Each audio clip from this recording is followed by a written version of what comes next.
sincerely thank Lynn for her very moving address. I call the Premier. Madam Speaker, I move that 1, this House acknowledges the traumatic effects of the forced adoption practices of the past that have echoed through the lives of tens of thousands of mothers, fathers, people adopted as children and their families. And 2, all members of this House with profound sadness and remorse say to those living with the ongoing grief and pain of forced adoption practices that we are sorry.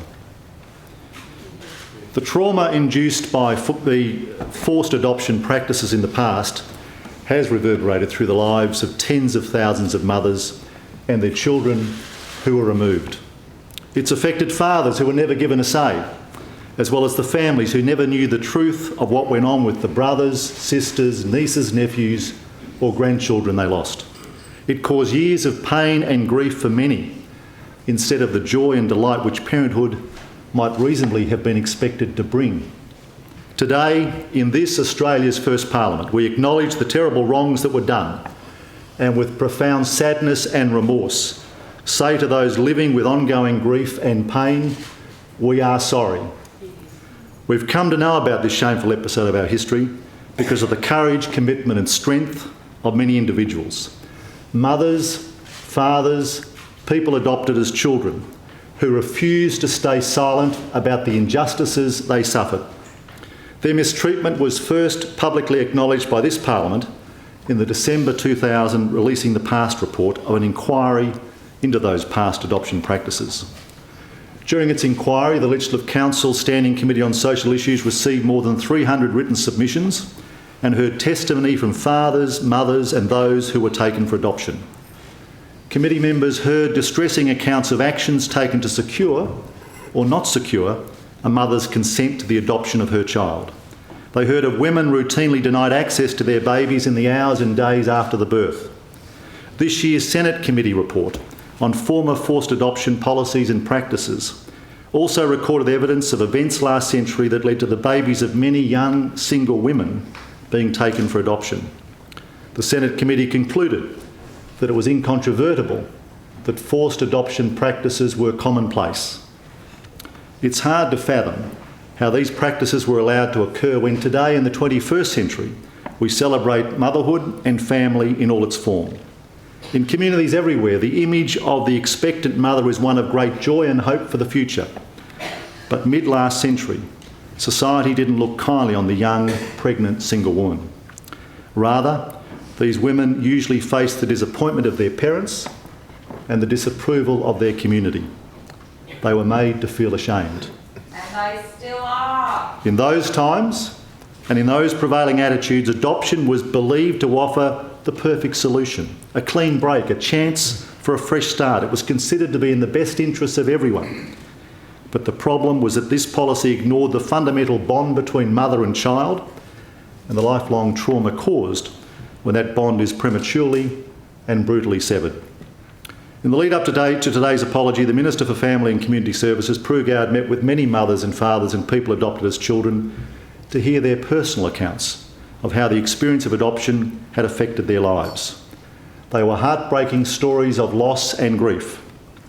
These deeply personal and moving recollections reinforced the Senate Committee's conclusion that forced adoption practices were wide-ranging and common. One mother told of being lied about the death of her baby and the torment of living with that lie until she finally learned years later that her son was in fact alive. Another mother spoke of being drugged and sedated to impair both their judgment and their memories of giving birth. And they recounted other dehumanising treatments. An adopted man told of uncovering a desperate and anguished letter from his mother to authorities, pleading for her son to be returned to her.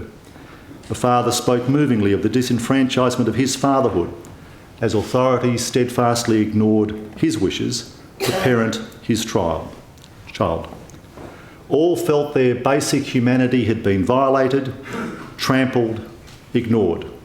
Some women felt they'd been coerced into giving consent and that their right to refuse or revoke consent was deliberately concealed from them. And Madam Speaker, although no two experiences were the same, they all shared a common and single claim.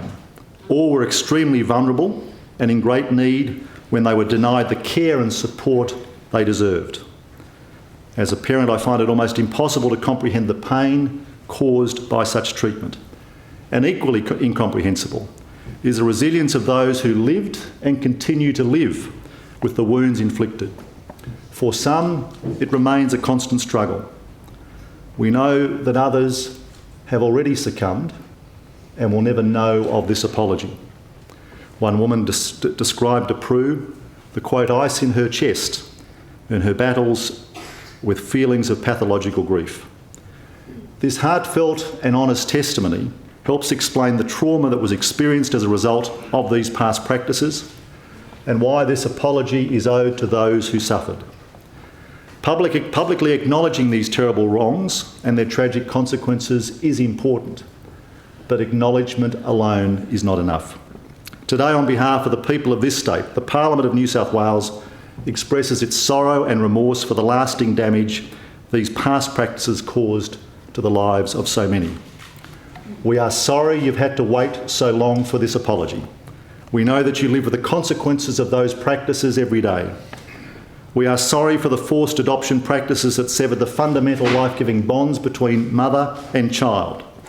We apologise to the mothers who were not asked or listened to and who were never given a choice about the future of their children. We apologise for making you feel ashamed and unfit to care for your babies. We say sorry for treating you cruelly and insensitively when what you needed and deserved most was care and support. To the women who have carried the pain of loss, grief and separation throughout your lives, we say sorry. We apologise to the people forcibly adopted as children for taking them from their mothers at the moment of birth. You grew up never knowing the truth of your birth or how much you were wanted or loved by your mothers, and for that we also say sorry. We apologise to the fathers whose wishes were ignored and who were excluded from any arrangements for their child's future. Many fathers were carelessly written out of the lives of their children, and for that we are also sorry. We apologise to the families who suffered as a result of forced adoption practices. We're sorry you were denied the opportunity to build the loving and lasting relationships with the brother or sister, niece or nephew or grandchild you were never allowed to know. We recognise the partners and children who've watched loved ones struggle with the traumatic effects of these adoption practices, often without knowing or understanding the gravity of past wrongs. To those whose relationships suffered as a result of these practices of the past, we say sorry. Madam Speaker, we know that saying sorry can never change what's happened, but it's our great hope that this sincere and heartfelt public apology will offer healing and comfort to those who have suffered because of the practices of the past. For many, this apology will rekindle sad and unsettling memories and stir deep longings for resolution and peace. But hopefully and helpfully, this apology may also bring a liberating sense of release from the shame and secrecy of the past. We hope that all of you who receive this apology, whether present or not, can feel assured that finally we understand the silent struggle that you have endured. Today and into the future, we honour your strength and resilience and your determination that for the truth to be revealed in the hope that such injustices never happen again. A striking feature of many of the mothers who've spoken out about past adoption practices is that above anything that they seek for themselves from this formal apology, they wanted solace for the children taken from them. They want their adult children to know that they were loved and not abandoned. We hope this apology helps adopted people make that journey. Nothing today is critical of adoptive parents who are committed to the well-being of their children. This apology is focused on what this Parliament's 2000 inquiry called the unethical and unlawful practice of forced adoptions and its impact upon all those involved. Today, more than mere words, we want mothers, fathers, those who are adopted and their families to know that through concrete measures that we are sincere about redressing the wrongs of the past. Many people affected by adoption have spoken about the excessive costs they incur as part of their search for family. To help lessen financial barriers to family reunion, the Department of Family and Community Services will waive the fees it charges for the authority a parent or adopted person needs to obtain their adoption information from other state government departments. We also know that today's apology may raise buried or unresolved feelings of grief, loss and trauma for many people affected by forced adoption practices. The Post-Adoption Resource Centre has been offering information, counselling and other support services to people affected by adoption since 1991. We will increase funding to this valuable service with particular focus on the delivery of services to those in rural and regional areas who were affected by past forced adoption practices. I'd like to express my gratitude to the men and women who've shared their deeply personal experiences, whether in writing or in person, with the Minister, with myself and with members of this Parliament. Your insights have been moving and they have been invaluable. I also want to thank the many people who've travelled across our state to be here today to receive this apology. I thank all of you for your generosity of spirit in listening to our words of regret and sorrow and remorse, words that are long overdue. I hope your journey of recovery and healing is made easier by what you've heard and what you will hear today. Thank you.